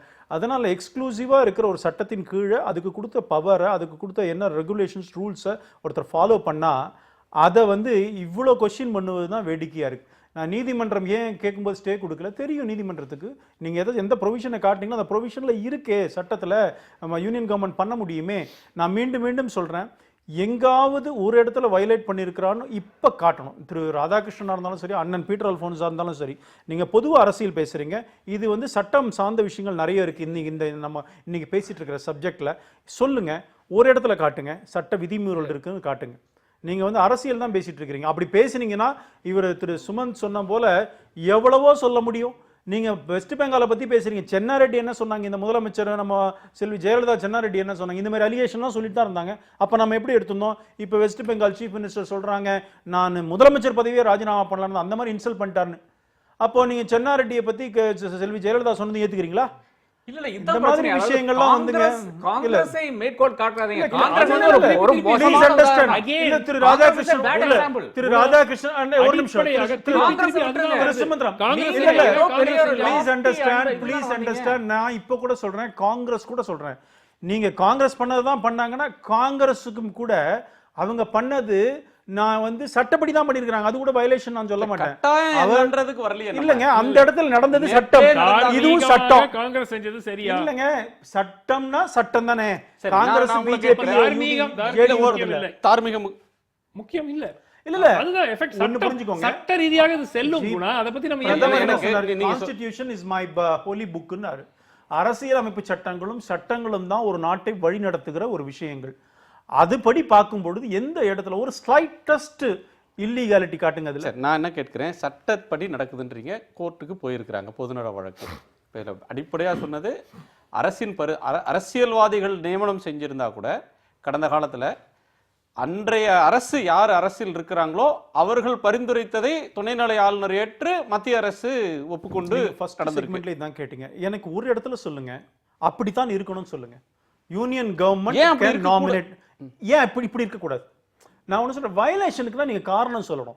நீங்க ஏன் அந்த முதலமைச்சர் அமைச்சரவை பரிந்துரை பண்ணக்கூடாதான்னா பண்ணக்கூடாதாங்கிறது இல்ல, ஆனா அப்படித்தான் பண்ணணும்னு எங்க இருக்குன்னு சொல்லுங்க. இல்ல தமிழ்நாட்டுல ஒரு வழக்கு வந்தது, நீங்க தமிழ்நாட்டுக்கு அதுக்கும் தொடர்பு இல்லைன்னு. நான் வந்து தமிழ்நாட்டுல 2001 அந்த காலகட்டத்துல திமுக ஆட்சி காலம், 2001க்கு முந்தின ஆட்சி 96 2001 பாத்திமா பீவி கவர்னரா இருக்கும்போது நளினி ஒரு கருணை மனுவை போடுறாரு. அந்த கருணை மனுவை பாத்திமா பீவி ரிஜெக்ட் பண்ணாங்க. அன்றைக்கு அதுக்கு எதிராக சந்துரு தான் போய் வாதாட்டினாரு. அப்போ சொல்லப்பட்டது ஆளுநர் தனக்கு இருந்த அதிகாரத்தை பயன்படுத்தினார். அப்போ நீதிமன்றம், தமிழ்நாட்டு நீதிமன்றம் சொன்னது, உச்சநீதிமன்றம் அதை இது பண்ணுச்சு, ஆளுநருக்குன்னு தனியாக ஒரு அதிகாரமே கிடையாது, நீங்கள் இது மாதிரியான நடவடிக்கைகளில் அரசின் கருத்தை கேட்டு அரசு என்ன கருத்தை சொல்லுகிறதோ, தமிழக அரசின் கருத்து ஆட்சியாளரின் கருத்தா உங்க கருத்தா இருக்கு, உங்களுக்கு சொந்த கருத்து இல்லைன்னாங்க. கரெக்ட். அது கவர்னருக்கு, லெப்டினன்ட் கவர்னர். நான் மீண்டும் நீங்க ரெண்டு பிரிச்சு தான் பார்க்கணும். கவர்னர் வேற, லெப்டினன்ட் கவர்னர் வேற, ரெண்டுக்கும் ஒன்று ராதாகிருஷ்ணன் சொல்றாரு. திரு ராதாகிருஷ்ணன் சொல்லலாம், லெப்டினன்ட் கவர்னர்ங்கிறது ஒரு நிமிஷம் இல்ல. நீங்க இந்த விஷயத்துல நளினி விஷயத்துல கரெக்ட் தான். On the advice of the council of ministers தான் அங்க இருக்கணும். இங்க on the advice of the council of minister தான் நாமினேட் பண்ணணும். இன்னும் கேட்டா பில்ஸ்ல கூட இவங்க ஒரு பில்லு கொண்டு வந்தாங்கன்னா அசெம்பிளில அதுக்கு கூட ப்ரியர் பர்மிஷன் லெப்டினன்ட் கவர்மெண்ட் வாங்கணும், அது தெரியுமில்ல. இப்போ இவங்களுக்குள்ள டிஃபரன்ஸ் இருந்ததுன்னா பிரசிடென்ட் கிட்ட ரெஃபர் பண்ணணும். அதனால தான் நஜீப் டெல்லியில கூட ப்ராப்ளம் வரும்போது பிரசிடென்ட் கிட்ட ரெஃபர் பண்ணார். இந்த சட்டங்கள் இந்த யூனியன் டெரிட்டரிக்கு அந்த மாதிரி சட்டங்கள் இருக்கு சார். அதனால தான் சொல்றேன், நீங்க இது கவர்னர் ஆக்ட் பண்ணிருப்பாருன்னா கவர்னர் வந்து ஆக்ட் பண்ணிருக்க முடியாது. இல்ல இதை விட்டுடுங்க. நீங்க ஒரே ஒரு கேள்வி, புதுச்சேரியில மக்கள் பிரதிநிதியாக இந்த 3 பேரை தவிர வேற யாரும் இல்லையா, கிடைக்கலையா? இல்ல அதோட இன்னொரு கேள்வி, நீங்க தார்மீகமா அந்த இன்னொரு கேள்வி இது செல்லுன்னு எடுத்துப்பாருங்க. நான் இன்னொரு கேள்வி சேர்த்து கேட்கிறேன், அதுக்கும் சேர்த்து அவர் சொல்லலாம்.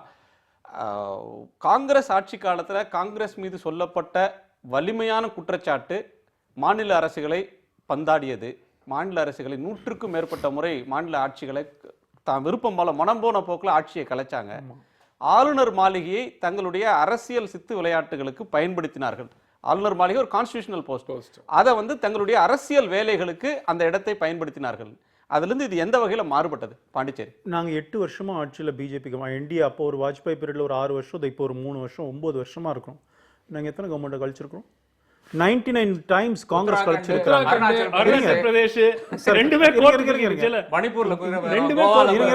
அருணாச்சல பிரதேசத்துல அங்க இருக்கிற இன்டர்னல் கிரைசிஸ். நாங்க என்ன பண்ணோம் இங்க பாருங்க, ஒரு நிமிஷம், you can say anything. அதாவது அரசியல் ரீதியா சொல்லலாம். நான் என்ன சொல்றேன், இப்ப நாங்க இது வந்து எதுவா இருந்தாலும் கூட கவர்னரை நியமிக்கிறத பொறுத்த வரைக்கும் அந்த மாதிரி வந்து கட்சிக்காரர்களை கவர்னரா நியமிக்கிறது பண்ணியிருக்கிறாங்க, எல்லாரும் தான் பண்றாங்க. அதுல ஒண்ணு இப்படிதான் ஸ்பெசிஃபைடு இப்படி பர்சன் இப்படிதான் இருக்கணும்லாம் கவர்னருக்கு சொல்றது இல்ல, அப்படி சட்டத்திலும் கிடையாது.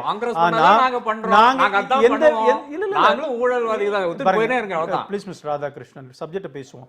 ஊழல் பேசினா நீங்க அரசியல்வாதி மாதிரி பேசினா அதை நான் பேசுறேன். சார் சட்டப்படி சார் ஜுடிஷியல் ஸ்க்ரூட்டினிக்கு எல்லாமே உட்பட்டது தாங்க எந்த நடவடிக்கையா இருந்தாலும். இப்ப இந்த மாதிரி இருக்கும் பொழுது நீங்க ஜுடிஷியல் ஸ்க்ரூட்டினி வரும் பொழுது why high court refused to stay that case, stay that the order? சொல்லுங்க பாப்போம். அட்மிஷன் ஸ்டேஜ்ல பண்ணிருக்கலாம் குணா. இதே மாதிரி if I remember right 99-2000ல ரஜினி ராய் லெஃப்டினன்ட் கவர்னரா இருக்கும்போது புதுச்சேரியில இதே மாதிரி ஒரு சிக்கல் வந்து அப்போ Vajpayee was the prime minister. அதே மாதிரி நாமினேட் பண்ணி, ஆனா அதுக்கு அப்புறம் வந்து union government backed off Vajpayee அவர்கள் சொல்லி வேண்டாம் அதை விட்டுடுங்க, இந்த மாதிரி பண்ண வேண்டாம்னு சொல்லி அவங்க வந்து வித்ட்ரா பண்ணிட்டாங்க. அப்பனா என்ன மீனிங் என்னன்னா யூனியன் கவர்மெண்ட் இப்போ யூனியன் கவர்மெண்ட் யூனியன் கவர்மெண்ட் இல்ல இதே மாதிரி ஒரு முயற்சி முன்பு ஒரு பாஜக ஆட்சியிலும் நடைபெற்று அது வாஜ்பாய் அவர்களால் கைவிடப்பட்டது. நான் என்ன சொல்ல வரேன், அதே வாஜ்பாய் அதை ரிஜெக்ட் பண்ணது வேண்டாம்னு சொன்னார்னு வச்சுக்கோங்க, அப்படின்னா அதுக்கு மீனிங் என்ன? யூனியன் கவர்மெண்ட்டுக்கு தான் அந்த பவர் இருக்கு.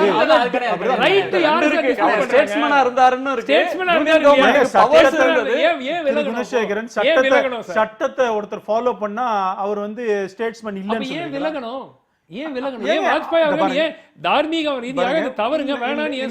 தவறுன்னு சொல்லலங்க அவரு. சார் ஒரு விஷயத்தை ரெக்கமெண்டேஷனை ஏத்துக்கிறதும் ஏத்துக்காததும் அவங்களுடைய டிஸ்கிரிஷனரி. இப்ப நான் தான் சொன்னேன் டிஸ்கிரிஷனரி பவர்ஸ் எதுக்காக கொடுக்குறாங்க ஹையஸ்ட் அத்தாரிட்டில. அதனால நாம என்ன நினைக்கிறோமோ நாம சார் தயவு செஞ்சு I request mister Radhakrishnan to refer Union Territories Act. President has powers of a governor. Union Territories Act கொஞ்சம் பாருங்க. Is the eyes and ears of the governor. இத தவிர ஒண்ணுமே of the president. அதுக்கு மேல ஒண்ணுமே Union Territory Act உள்ள வர மாட்டேங்கிறீங்க. Constitution அப்புறம் தானே Union Territory Act. என்னங்க இது? கான்ஸ்டிடியூஷன் விட்டுறாங்க. யூனியன் டெரிட்டரி ஆக்ட்ல தான் இவங்க எல்லாரும் முடிச்சிட்டு இருக்காங்க. அதுதான் அண்டர் செக்ரட்டரி சொல்றாரு. யூனியன் டெரிட்டரி ஆக்ட் பிரகாரம் தான் லெஃப்டினன்ட் கவர்னர் தான் எல்லாமே சொல்லிருக்காரு. கவர்னர் வேற லெஃப்டினன்ட் கவர்னர் வேற சார். இல்ல கவர்னர் வேற லெஃப்டினன்ட் கவர்னர் வேற. இந்த மாதிரி அதாவது காங்கிரஸ் என்ன செய்தோ அதே தான் பாஜக செய்து கொண்டிருக்கிறது. அப்ப காங்கிரஸ் என்னென்ன அணுகுமுறையை கைப்பற்றதோ அதே தான் தொடர்ந்து பாஜகவும் செய்து சட்டத்தை ஃபாலோ பண்றது காங்கிரஸ் இல்ல கம்யூனிஸ்ட் ஆட்சி தான் பண்ணி தான் ஆகணும். இதுதான் நாங்கள் செய்யணும். ஒவ்வொரு ராதாகிருஷ்ணன் அதாவது கோவால குதிரை பேரம் நடந்தாலும் மணிப்பூர்ல குதிரை பேரம் நடந்தாலும் இது பின் வழியாக இப்படி கூத்துனாலும் இதெல்லாம் சட்டத்துக்கு உட்பட்டது. அதனால நாங்க வந்து பிஜேபி இல்ல காங்கிரஸ் இல்லங்க வித்தியாசமே கிடையாது அப்படி சொல்லிட்டாங்க. காங்கிரஸ் இல்ல கம்யூனிஸ்ட் ஆட்சி வந்தாலும் திமுக மத்தியில வந்தாலும் எல்லாரும் சட்டத்தை ஃபாலோ பண்ணி தான் ஆகணும். இது காங்கிரஸ் பண்ணாங்க பிஜேபி பண்ணாங்கன்றது இல்ல, சட்டம் என்னமோ அது எல்லாம் ஃபாலோ பண்ணி தான் ஆகணும். ரெண்டு விஷயங்கள் இதுல பேச வேண்டியது இருக்கு. ஒன்று, தமிழ்நாட்டில் ஒரு மக்களால் தேர்ந்தெடுக்கப்பட்ட எம்எல்ஏக்கள் கூடி எங்களுடைய சட்டமன்ற கட்சி தலைவர் இவர் தான் முதலமைச்சராக நாங்கள் தேர்ந்தெடுத்திருக்கிறோம்னு சொன்னதும் அந்த முதலமைச்சராக அந்த கட்சியினரால் சட்டமன்ற குழு தலைவராக தேர்ந்தெடுக்கப்பட்டவர் சசிகலா அவர்கள் ஒரு கடிதத்தை அன்றைய ஆளுநர் மாளிகைக்கு அனுப்புகிறாங்க. அந்த கடிதத்தை பெறுவதற்கும் ஆள் இல்லை, எப்போ வந்து பார்க்கலாம்னு சொல்கிறதுக்கும் ஆள் இல்லை, கவர்னர் என்ன ஆனார்னே தெரியலை. அது கவர்னருடைய டிஸ்கிரிஷன். அவர் இத்தனை நாளுக்குள்ள பதவி பிரமாணம் செய்து வைக்கணும்னு சொல்லி நீங்க கவர்னரை சொல்லக்கூடாது, சட்டம் இல்லைன்னு சொன்னாங்க. இப்போ இத்தனை நாளுக்குள்ள உடனே பதவி சபாநாயகர் பண்ணணுன்றவர்களையும் பொறுத்திருக்க தேவையில்லை. சபாநாயகர் நிராகரிச்சுதா கடிதமும் கொடுக்கல. ஆனா நான் அவசரம், ஒரு கம்பல்ஷன் இருக்கு, நான் கொடுக்குறேன், கம்பல்லிங் சர்க்கம்ஸ்டான்சஸ் இருக்குன்னு கவர்னர் தானா நினைச்சு ஒரு முடிவுக்கு வர்றாங்க. இல்ல இதுவும் டிஸ்கிரிஷன் இல்ல, அதுதான் சொல்றேன். சட்டம் டிஸ்கிரிஷன் அதானுங்க. அதுதான் திருப்பி ரெண்டு டிஸ்கிரிஷன் முரண்படுது. முரண்பாடு கிடையாது. டிஸ்கிரிஷன் ஆஃப் த கவர்னர்னா அந்த கிவன் சர்க்கம்ஸ்டான்சஸ்ல என்ன முடிவெடுக்கணும் அப்படிங்கிறது கவர்னருக்கு அந்த அதிகாரம் இருக்கு. நாளை மறுநாளுக்குள்ள இந்த 3 நாமினேட்டட் எம்எல்ஏஸ் பதவி பிரமாணம் செய்து வைக்கவில்லை என்றால் புதுவை மாநிலமே முழுவதா முடங்கி போயிருமே. எப்படி வேலை நடக்கும் அங்க? நான் கேக்குறேன் 24 மணி நேரத்துக்குள்ள பண்ணக்கூடாதுன்னு இருக்கா? What is the discretion, what is the urgency? நீங்க சொல்லுங்க சார், நீங்க சொல்லுங்க என்ன அர்ஜென்சி? இல்ல இதுல இன்றைய attitude of சபாநாயகர் இஸ் தி அர்ஜென்சி. இல்ல சார், இல்லங்க, நீங்க சபாநாயகர் வந்து have you sent a letter to him asking for this person to be sworn in? இவங்க வந்து பதவி பிரமாணம் செய்து வைங்க கடிதம் எழுதுறீங்க, அதுக்கு பதில் வரல. சோ நாங்க வந்து இவ்வளவு நாள் வெயிட் பண்ணிட்டோம், நாங்க வந்து we are doing the swearing in கூட ஒரு லாஜிக் இருக்கு. சபாநாயகர்கிட்ட வாயால பேசினாங்களாம், அவர் வந்து நாங்க பதவி பிரமாணம் செய்து வச்சு தேதி கொடுக்கலையா, உடனடியாக கொடுக்கலையா. எம்எல்ஏக்கள் சொல்றாங்க, எம்எல்ஏ நியமன எம்எல்ஏக்கள் சரியா உடனடியாக கவர்னர் சொல்லி பேசல. கவர்னர் இல்ல, அவங்க போய் பாக்குறாங்க, இவங்க வந்து உடனடியா தேதி கொடுக்கல, தேதியா அவர் கொடுக்கல. அதாவது அவருக்கு உடனடியா தேதி கொடுக்கணும்னு ஒரு கட்டாயம் இருக்கிறதா? அவருக்கு ஒரு டிஸ்கிரிஷன் இருக்கு. அவருக்கு ஒரு டிஸ்கிரிஷன் இருக்கு இல்லையா? he can say we'll do it on Friday. தமிழ்நாட்டுல வந்து இங்க இருக்கிற கவர்னர் என்ன வேணா செய்துக்கலாம், ஒண்ணும் பிரச்சனை கிடையாது. எனக்கு இப்ப பிரச்சனை கவர்னரே இல்ல, பொறுப்பு கவர்னர். இல்ல, பொறுப்பு கவர்னர் என்ன வேணா செய்துக்கலாம். தப்பான வார்த்தை அங்க வந்து ஸ்பீக்கர் என்ன செய்ய கூடாது. கவர்னர்ங்கற வார்த்தை வேர்ட் எங்கயாவது இருக்கா கான்ஸ்டிடியூஷன்? கவர்னர் இன்சார்ஜ் இல்லையா? கவர்னர் அடிஷனல் சார்ஜ் இல்லையா? பாருங்க, நீங்க கான்ஸ்டிடியூஷன்ல அரசியல் அமைப்பு சட்டத்துல ஒரு நபர் 2 மாநிலத்திற்கு கவர்னரா இருக்கலாம். இது ஸ்பெசிபிக்கா 2 மாநிலம்னே இருக்கு கான்ஸ்டிடியூஷன்ல. அதனால இவர் வந்து நீ டெம்பரவரி பர்மனன்ட்ங்கிறதெல்லாம் கிடையாது. சென்டர் வந்து ஒரு மாநிலத்துக்கு அவ்வளவு பெரிய மாநிலம் தட் இஸ் ஓகே. இல்ல வேற ஆள் தேவையா வேண்டாமா, இருக்கணுமா வேண்டாமாலாம் நம்ம இந்தியா முழுக்க பாதி கவர்னர்களை கொண்டு ஆட்சி செஞ்சிரலாமே. 30 மாநிலத்துக்கு 15 கவர்னர் எவ்வளவு வேணா டைம் எடுத்துக்கலாம், அதுல ஒன்றும் பிரச்சனை கிடையாது. அதாவது சசிகலா வந்து தேர்ந்தெடுக்கப்படுறாங்க, என்னைக்கு 5ஆம் தேதி தேர்ந்தெடுக்கப்படுறாங்க, 9ஆம் தேதி மட்டும் கவர்னரை காணோம். கவர்னர் என்ன செய்து கொண்டிருக்காருன்னா, அங்க நோபல் ஒரு லெக்சர் நடந்துட்டு இருக்கு, அதுல போய் உட்காந்துருக்காரு. டெல்லியில ஒரு கல்யாணம் நடக்குது, அதுல போய் கலந்து கொண்டாரு. ஆனா கவர்னர் இங்க மட்டும் வரமாட்டாரு. நாம கேள்வி கேட்கக்கூடாது. நாம கேள்வி கேட்டா நாம எல்லாம் தேச துரோகி ஆயிருவோம், இல்லைன்னா உள்நோக்கம் கற்பிக்கிறோம். ஆனால் இதே வந்து பாண்டிச்சேரியில ஸ்பீக்கர் செய்தா இதெல்லாம் தவறு, அதுக்கு மேல ஒரு லெப்டினன்ட் கவர்னர் இருக்காங்க, அதுக்கு மேல அவங்களே நினைச்சுக்கிறாங்க. அவங்க வந்து பதவி பிரமாணம் செய்து வைப்பாங்களாமா. அப்ப அந்த எம்எல்ஏ நம்ம பேசும்போது எம்எல்ஏஸ் என்ன சொல்றாங்க, நாங்க அப்படியெல்லாம் ஒன்றும் கேட்கல அப்படின்னு எம்எல்ஏ 3 எம்எல்ஏஸ்ல ஒரு எம்எல்ஏ பேசுறாரு. இப்போ இதுதான் பிரச்சனை. பாண்டிச்சேரியில் இதுதான் தலையாய பிரச்சனை நிச்சயமாக கிடையாது. பாண்டிச்சேரியில் இப்போ வந்து கலெக்ஷன்ஸ், ரெவென்யூ கலெக்ஷன்ஸ் எவ்வளவோ பாதிக்கப்பட்டிருக்கிறது. ஏன் பாதிக்கப்பட்டிருக்குதுன்னா, ஒன்றும் பாண்டிச்சேரியில் ஒன்றும் காசு இல்லாத பிரச்சனையே கிடையாது. வெள்ளி சனி ஞாயிறு எல்லா ஹோட்டலும் ஃபுல்லாக தான் இருக்குது. யாராச்சும் டாக்ஸ் கட்டுறாங்கன்னு பார்த்தா டாக்ஸை யாரும் கட்டுறதில்லை. இதை கவர்னர் லெப்டினன்ட் கவர்னர் சரி செய்திருக்கலாம், அதை செய்திருக்காங்கன்னா அதுக்கான ஒரு எஃபோர்ட் இன்றைய வரை ஒரு இது கிடையாது. அடுத்ததாக ஹெல்மெட் ரூல். ஹெல்மெட் ரூலுக்கு நாராயணசாமி ஒரு குழு ஆரம்பிச்சிருக்காரு. இது பாருங்க, வேடிக்கை பாருங்க, சென்ட்ரல் கவர்மெண்ட் ஒரு சட்டம் போடுது, எல்லாருமே ஹெல்மெட் போடணும்னு. சுப்ரீம் கோர்ட் அதை வந்து இது பண்ணி சரி வைக்குது. எல்லா இடத்துலயுமே ஹெல்மெட் போட்டு இருக்கோம். பாண்டிச்சேரியில் ஒரு குழு இருக்குங்க. இப்ப பாண்டிச்சேரியில் நீங்க ஹெல்மெட் போட வேண்டாம், அதாவது முதலமைச்சர் ஒரு குழு ஆரம்பிச்சிருக்காரு. இதை பத்தி கவர்னர் லெப்டினன்ட் கவர்னர் ஒரு வார்த்தை பேசுறாங்கன்னு பார்த்தா, நான் கேட்டேன் அங்க லெப்டினன்ட் கவர்னருடைய அந்த ஓஎஸ்டி கிட்ட கேட்டபோது அவங்க சொன்னாங்க ட்வீட் பண்ணியிருக்காங்க அப்படின்னாங்க. நான் கேட்டதுக்கு எனக்கு பதில் ஒன்றும் கிடையாது. இந்த மாதிரியான தலையாய பிரச்சனைகள்ல, பாண்டிச்சேரியினுடைய முக்கியமான பிரச்சனைகள்ல ஒரு கருத்தும் தெரிவிக்காத கவர்னர் இந்த மாதிரியான பிரச்சனைகள், அதாவது எப்படியாச்சும் அங்க டெல்லியில தோத்துட்டோம், டெல்லியில முதலமைச்சர் ஆக வேண்டி இருந்தது, ஆக முடியல, காங்கிரஸ் மேல பெரிய பிரச்சனை. ஏன்னா காங்கிரஸ் என்னதான் இவங்களுக்கு வந்து அந்த டெல்லி போலீஸ் கமிஷனர் பதவி கொடுக்காம இருந்தது. அப்ப காங்கிரஸ் எங்கெல்லாம் அடிக்க முடியுமா நான் அடிச்சு கொண்டே இருப்பேன்னு சொல்லிட்டு இங்கே அடிச்சுட்டு இருக்காங்க. இதுதான், அதாவது இவ்வளவு உள்நோக்கம் இருக்கிற ஒரு கவர்னரை வந்து இந்த மாநிலத்துக்கு இருக்கக்கூடாது. சட்ட முறையாக அவங்க செயல்படவில்லை. அதனால் வந்து பிரசிடென்ட் உடனடியாக இந்த கவர்னரை நீக்க வேண்டும், லெப்டினன்ட் கவர்னரை நீக்க வேண்டும். பிரச்சனை இல்லாத ஒரு விஷயத்தை 10 நிமிஷம் மூச்சை பிடிச்சி பேசி அதுக்காக டிஸ்கஷன் தொலைக்காட்சி பிரச்சனை இல்லைங்க. இந்த எம்எல்ஏ விஷயத்துல அது ஒண்ணு முக்கியமான பிரச்சனை. ஒரு மணி நேரம் அதானங்க பேசிட்டு இருக்கோம். அதுதான் பேசுறேன். அதுதான் தொலைக்காட்சியிலேயே அதை பத்தி விவாதம் பண்ணிருக்கீங்க. நீங்க தான் என்னைக்கு ஹெல்மெட்டை பத்தி என்னைக்கா நீங்க உங்க பேப்பர்ல நீங்க வந்து நீங்க ஒரு பத்திரிகையில ஒரு முக்கியமான ஒரு பத்திரிகையில இருக்கிறீங்க, ஹெல்மெட்டை பத்தி எழுதினீங்களா 4 பக்கம்? நீங்க இன்னைக்கு இவ்வளவு தூரம் பேசுறீங்க. நீங்க படிச்சா உங்களுக்கு தெரியும், நான் என்ன பண்றது, ஃப்ரண்ட் லைன் படிச்சா தெரியும். 5 பக்கத்துக்கு பிரச்சனை. அதனால இன்னைக்கு ஏன் எல்லா டிவி இத பத்தி டிஸ்கஸ் பண்ணிட்டு இருக்கீங்க? இதான் முக்கியமான பிரச்சனை இல்ல விட்டு போக வேண்டியதானே. ஹெல்மெட்டை பத்தி தான் பேசுவோமே ஒரு 1 hour. அதனால ஒண்ணு புரிஞ்சுக்கோங்க, நீங்க வந்து இப்போ உங்களுக்கு அவர்ஷன் இருக்கு. இந்த அம்மா அங்க வந்து தன்னுடைய ரோட்ல இறங்கி மக்களோட மக்களா இறங்கி சில விஷயங்கள் பண்றாங்க. அதுவும் அவங்களுடைய அதிகாரம். இந்த கவர்னர் பண்ண முடியுமா? தமிழ்நாடு கவர்னரானா பண்ண முடியாது. அந்த கவர்னருக்கு அவர்கள் இருக்குது, அவங்க அதை நேரடியா பாக்குறாங்க. இப்படின்னு பண்ணும்பொழுது தன்னுடைய சட்டத்தின்படி தன்னுடைய ரெஸ்பான்சிபிலிட்டியை ஒருத்தர் இறங்கி செய்யும் பொழுது அது இவ்வளவு கொஸ்டின் வரும்னு சொன்னா இது என்ன இருக்கு? சட்டம் அதான் இல்ல, நான் நிறைவு பகுதியில் இருக்கு. அதிகாரம் இருக்கிறது, சட்டத்தை நாங்கள் மீறவில்லை. இது 2 தான் ஆபரேஷனல் போர்ஷன். அதிகாரம் இருக்கிறது, எங்களிடம் அதிகாரம் இருக்கிறது, நாங்கள் சட்டத்தை மீறவில்லை, அவ்வளவுதானே தவிர இது சரி தார்மீகமா சரின்னு திரு ராகவன் அவர்களும் சொல்லவே இல்லை. ஸோ அதனால வந்து அந்த ஆங்கிளை நம்ம விட்டுறலாம். BJP is not saying what they've done is morally correct, they're saying legally it is correct. Legally it is correct. Immoral எப்படி சொல்லுவீங்க? இம்மோரல் இல்ல, இட் இஸ் நாட். அதாவது உங்களுக்கே தெரியும், உங்க கட்சியை சேர்ந்த 2 நபர்களை justice must not only be done, it must be seen to be done. So இது வந்து ஒரு தார்மீக ரீதியாக நீங்க ஒரு நடவடிக்கை எடுக்கும்போது அது மக்களுக்கு சரி என்று படும் வகையில் இருக்கணும்.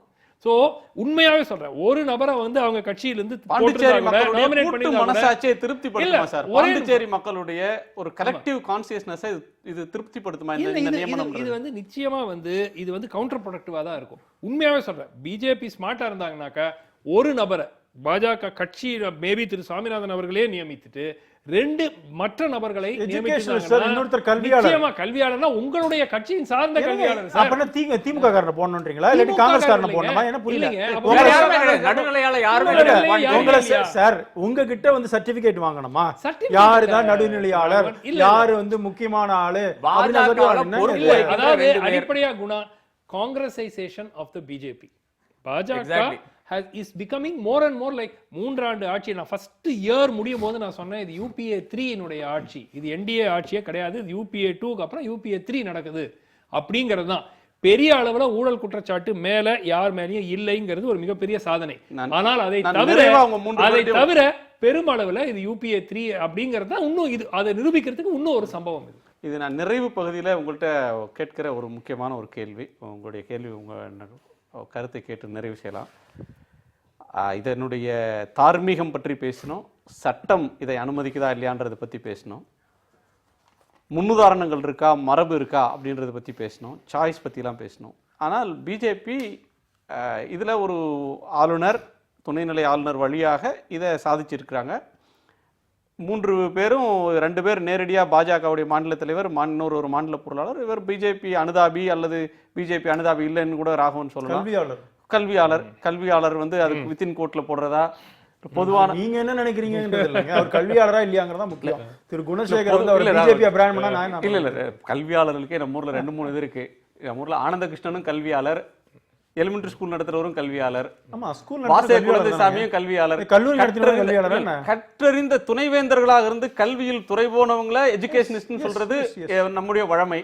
ஆனா ஒரு இன்ஜினியரிங் பாலிடெக்னிக் காலேஜ் நடத்துறவரும் கல்வியாளர் ஆயிடுறாரு. நம்ம அந்த ஏரியா அது டிபேட் இல்ல, ஏன் சொல்லக்கூடாது? அப்படி இல்ல, அது விமர்சனத்துக்கு உள்ளாகுது, அது டிபேட்ல. நாங்க கேக்குறது இதன் மூலமாக அரசியல் ரீதியா பிஜேபி இதுல என்ன சாதிச்சிருக்கு, இதுல என்ன அடைய விரும்பி இருக்கு, இதன் மூலமா அவங்க சொல்ற செய்தி என்ன? இந்த அப்பாயின்மென்ட் அதாவது என்ன பொறுத்த வரைக்கும் இது வந்து ஒரு கவுண்டர் ப்ரொடக்டிவ் மூவ்.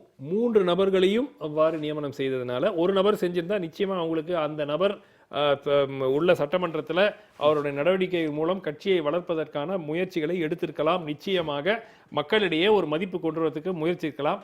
நிச்சயமா இந்த 3 பேரும் நியமிச்சதுனால மக்களிடையே ஒரு கோபம் தான் நிச்சயமா வரும். டெமோக்ராட்டிக்கலி எலெக்டட் கவர்மெண்ட் இருக்கும்போது இவ்வாறு செய்தது தார்மீகமாக சரியில்லை, சட்ட ரீதியாக இது செல்லும்ங்கிறது திரு ராகவன் சொல்றதை நான் ஏத்துக்கிறேன். சுருக்கமா நிறைவு. பாஜக ஆட்சியில் இருக்கிறது, நாங்கள் என்ன வேணாலும் செய்வோம், எங்கு வேணாலும் செய்வோம். அது வந்து மாட்டுக்கறி விஷயத்திலானாலும் சரி, இஸ்லாமியர்களை துன்புறுத்துற விஷயமானாலும் சரி, இதுல கூட இந்த கிரண் பேடியுடைய அந்த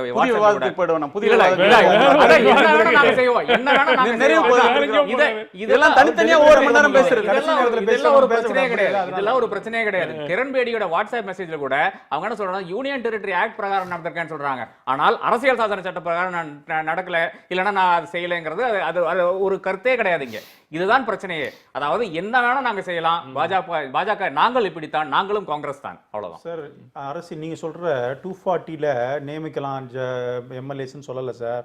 யூனியன் டெரிட்டரி ஆக்ட்ல தான் நியமிக்கலாம்னு இருக்குது செக்ஷன் 3ல. இதன் மூலம் பிஜேபி என்ன சாதிக்கிறது? பிஜேபி எங்களை பொறுத்த வரைக்கும் மக்களுடைய பிரச்சனைகளை பேச மிகச்சரியான நபர்கள் இன்னைக்கு சட்டமன்றத்துல போறாங்க. இவர்கள் அரசியல் செய்து கொண்டிருக்கிறார்கள். மக்கள் பிரச்சனை மக்கள்கிட்ட ஓட்டு வாங்கி போக வேண்டாமா? மக்கள்கிட்ட ஓட்டு வாங்கி போக, மக்கள் பிரச்சனை பேசுவதற்கு போகலாம். திரு குணசேகர், மீண்டும் மீண்டும் நீங்க வரீங்க. மக்கள்கிட்ட ஓட்டு வாங்கணுங்கிறது நான் மாற்று கருத்து இல்லை. இந்த ப்ரொவிஷன் இந்த மாதிரி இருக்கும் பொழுது ஒரு நல்ல மக்களுடைய பிரச்சனைகளை பேசுவதற்கு ஒரு நல்ல நபர்களை உள்ள இருந்தா நல்லதுன்னு ஃபீல் பண்றோம். நல்லா அது மாதிரி ஒரு 3 பேர் அங்க உள்ள இருக்கிறாங்க. திரு பீட்டர், இந்த பிஜேபி இதன் மூலமாக சொல்ல வரக்கூடிய செய்தி, இந்த நியமனத்தின் மூலமாக சொல்ல வரக்கூடிய செய்தி என்னன்னு நிறைவு கருத்தை கேட்டேன். உங்கள்கிட்ட கூடுதலா ஒரு கேள்வி கேட்க வேண்டியிருக்கு. நாராயணசாமி அவருடைய ஆட்சி அமைந்து பல மாதங்கள் ஆகின்றன, 6 மாதத்துக்கு மேல ஆகிறது. ஏன் நாமினேட் பண்ணல? நீங்க உங்கள் காலத்தில் இவங்க அனுப்பிச்சு நிராகரிக்கல. நாராயணசாமியினுடைய பரிந்துரை, அரசின் பரிந்துரைகள் நிராகரிக்கப்படல. ஆனால் அவர் அனுப்பவில்லை. இன்னைக்கு காரணம் கேட்டா அனுப்பிச்சா நிராகரிச்சிருவாங்களோன்னு நான் அனுப்பாம விட்டுட்டோம், ஒரு முரணான அரசு இருக்கு அப்படின்னு ஒரு ஏற்க முடியாத காரணத்தை சொல்றார். அந்த அரசியல் தவறுக்கு இன்னைக்கு நீங்க விலை கொடுத்திருக்கீங்களா அப்படின்ற கேள்விக்கும் சேர்த்தே பதில் சொல்லுங்க. இல்ல குணசேகரன், இதுல என்னன்னு பாத்தீங்கன்னா, புதுவை மாநிலத்தினுடைய தேர்ந்தெடுக்கப்பட்ட அரசு பல்வேறு கோரிக்கைகளில் ஆளுநருடைய பரிந்துரையும் முடிவையும் எதிர்பார்த்து காத்திருக்கிறது. பல்வேறு மக்கள் நல திட்டங்களுக்கான அனுமதியே இன்னும் வழங்கப்படவில்லை. அதை போன்ற சூழ்நிலையில விவசாயிகளுக்கான கடன் தள்ளுபடி, ஓய்வூதியத்திற்கான, மற்றபடி மக்களுக்காக செய்யக்கூடிய சலுகைகளுக்கான அதை போன்ற முன்வடிவுகள் எல்லாம் ஆளுநருடைய மாளிகையிலே அதனுடைய அனுமதி இல்லாமல் அவர் அதற்கு நிதி வசதி இல்லை, அப்படி இப்படின்னு சொல்லி அதை காலந்தாழ்த்தி கொண்டிருக்கிறார். இந்த சூழ்நிலையில இதற்கான தீர்வுகளை எல்லாம் பார்க்காமல் 3 சட்டமன்ற உறுப்பினர்களை அரசு நியமிக்க போகும்போது ஒரு பெரிய குற்றச்சாட்டு சொல்வார்கள், இதுதான் இவர்களுக்கு முன்னுரிமையாக இருந்திருக்கிறது, இது ஆளுநரை சரி கட்டி இந்த மக்கள் பிரச்சனையை தீர்ப்பதற்கு வழி இல்லை என்று சொல்லக்கூடாது. 2வது, ஒரு 3 உறுப்பினர்களை நாமினேட் பண்ணலான்னு தான் இருக்குதே ஒழிய it is not a constitutionally mandated provision ஒன்றும் இல்லை. கண்டிப்பா நியமனம் செய்து ஆகணும். ஏன்னா ரங்கசாமி கவர்மெண்ட் காலத்துல இதே மாதிரி சிச்சுவேஷன்ல அன்னைக்கு நினைச்சிருந்தா அன்னைக்கு இருந்த நாராயணசாமி அன்னைக்கு பார்லிமெண்டரி அஃபேர் மினிஸ்டர் பிஎம் ஆபீஸ்ல இருந்தார். 3 காங்கிரஸ்காரர்கள் அன்னைக்கு நியமிச்சிருந்திருக்கலாம். அன்னைக்கு அதை செய்யாமல் காலம் தாழ்த்தி இருக்கிறாமை ஒழிய யாராவது 3 காங்கிரஸ்காரர்களை கொண்டு உள்ளே போக வேண்டும் என்ற இதை போன்ற இன்னைக்கு தடாலடித்தன அரசியல் அன்னைக்கு பண்ணல.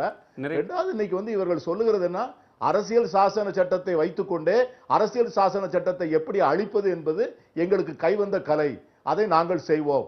எப்படி ராஜ்யசபாவுக்கு போகாமலே பில்லை நிறைவேற்றுகிறோமோ, எப்படி மெஜாரிட்டி இல்லாமலே கோவாவில் ஆட்சி அமைக்கிறோமோ, எப்படி நாங்கள் நினைத்த மிகப்பெரிய முடிவுகளை கூட சட்டமாக்காமல் அரசாணை மூலம் வெளியிட முடியும் என்று சொல்லுகிறோமோ, அதை போல இது காங்கிரஸ் இல்லாத ஒரு பாரதத்தை உருவாக்குவதில் இது புதுச்சேரி மாநிலத்தில் இந்த அரங்கேறிக்கிற ஜனநாயக படுகொலை. நன்றி. நால்வருடைய வருகைக்கும் கருத்து பெயருக்கும் நன்றி. மீண்டும் சந்திப்போம். இது காலத்தின் குரல். திக்கெட்டும் பரவட்டும்.